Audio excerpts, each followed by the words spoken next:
যেসব শিশুদের cold allergy রয়েছে, ঠান্ডার সমস্যা ওদের লেগেই থাকে, ঠান্ডা কিছুতেই ভালো হতে চায় না, প্রতি মাসেই দেখা যায় 2-1 বার ঠান্ডা, সর্দি, কাশি, জ্বর এগুলি হয়ে থাকে। তখন আমরা অ্যান্টিহিস্টামিন, অ্যান্টিবায়োটিক বা প্যারাসিটামল জাতীয় সিরাপ ওদেরকে খাওয়াতে থাকি এবং এটি ভালো হয়ে যায়। আবারও ঠান্ডার সমস্যা দেখা যায়, আবারও ওষুধ খাওয়াতে থাকি।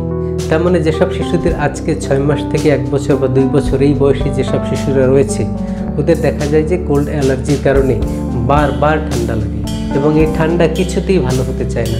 সব সময় নাক থেকে রানি নোজ থাকে, মানে সর্দি ঝরতেই থাকে। হয়তো মানে কখনো কখনো জ্বর আসে, কারণ ছাড়াই জ্বর আসে, কাশি ভালো হয়, কমে, আবার হয়। তো এরকমের সমস্যা আমরা প্রায় দেখি। এই শিশুদেরকে ট্রিটমেন্টের জন্য আমরা হয়তো এক ডাক্তার থেকে অন্য ডাক্তার, এক হসপিটাল থেকে অন্য হসপিটাল, এভাবে বিভিন্নভাবে চেষ্টা করে থাকি, কিন্তু সমস্যার সমাধান কিছুতেই হয় না। কারণ কি? কারণ একটাই, সেটি হলো কোল্ড অ্যালার্জি। আর কোল্ড অ্যালার্জি আমরা কিভাবে বুঝতে পারবো? আমরা যদি ওইসব বাচ্চাদের ব্লাড টেস্ট করি, আইজিই লেভেলটা চেক করি, সেক্ষেত্রে দেখব যে ওদের আইজিই লেভেলটা নর্মালের চেয়ে অনেক বেশি।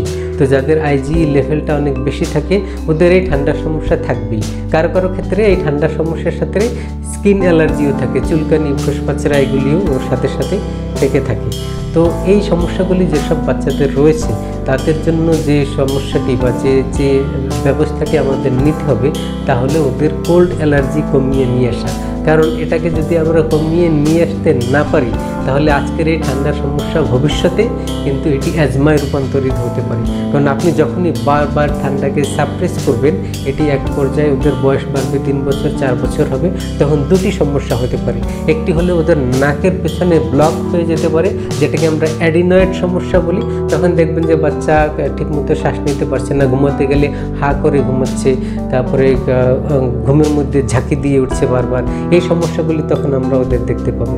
আর এই সমস্যাটা যাদের না হচ্ছে, তাদের কিন্তু আবার অ্যাজমা ডেভেলপ করতেছে। অর্থাৎ দেখা যায় অল্পতে ঠান্ডা লাগলেই শ্বাসকষ্ট দেখা যায়, প্রচণ্ড কাশি দেখা যায়, দম নিতে পারছে না, তখন ওদেরকে আবার নেবুলাইজ করতে হয়। তো আজকের এই ছোট বাবুদের যাদের 6 মাস বয়স, 1 বছর বয়স, ওদেরকে যখন বারবার আমরা এরকমের ঠান্ডাকে সাপ্রেস করে দিচ্ছি, একটি পর্যায়ে কিন্তু ওদের এই সমস্যাগুলি হতে পারে। তাই আমার সাজেশন থাকবে, এই ঠান্ডাকে সাপ্রেস না করে কোল্ড অ্যালার্জির বা অ্যালার্জিক রাইনাইটিস, এই যে সমস্যাগুলি রয়েছে, এটির একটি ভালো চিকিৎসা নিন। কারণ এটিকে যদি আপনি অল্প বয়সেই এটিকে সমাধান করে ফেলেন, তাহলে পরবর্তী জীবনে দেখা যাবে ওদের এই ঠান্ডার সমস্যা থেকে যে সব জটিলতা হয়, সেখান থেকে আপনি আপনার বাচ্চাকে মুক্ত রাখতে পারবেন। এখন প্রশ্ন হলো, অনেক চেষ্টাই তো করেছেন, অনেক হসপিটালে অনেক ডাক্তার দেখিয়েছেন, কিন্তু ঠান্ডা তো ভালো হয় না। যখন ঠান্ডা লাগে ওষুধ খাওয়ান, ভালো হয়, আবারও হয়, কিন্তু এর সমাধান কিভাবে হবে? সেক্ষেত্রে আমাদের বক্তব্য হলো যে আমরা বাচ্চাদের জন্য নিরাপদ চিকিৎসা, যেটা হোমিওপ্যাথি চিকিৎসার মাধ্যমে ওদের এই কোল্ড অ্যালার্জি সমস্যার সমাধান করে থাকি। তো আপনি আপনার এই বাচ্চার এই কোল্ড অ্যালার্জি সমস্যার জন্য যদি আধুনিক হোমিও চিকিৎসা নেন, সেক্ষেত্রে ওর এই অ্যালার্জির লেভেলটি কমে আসবে।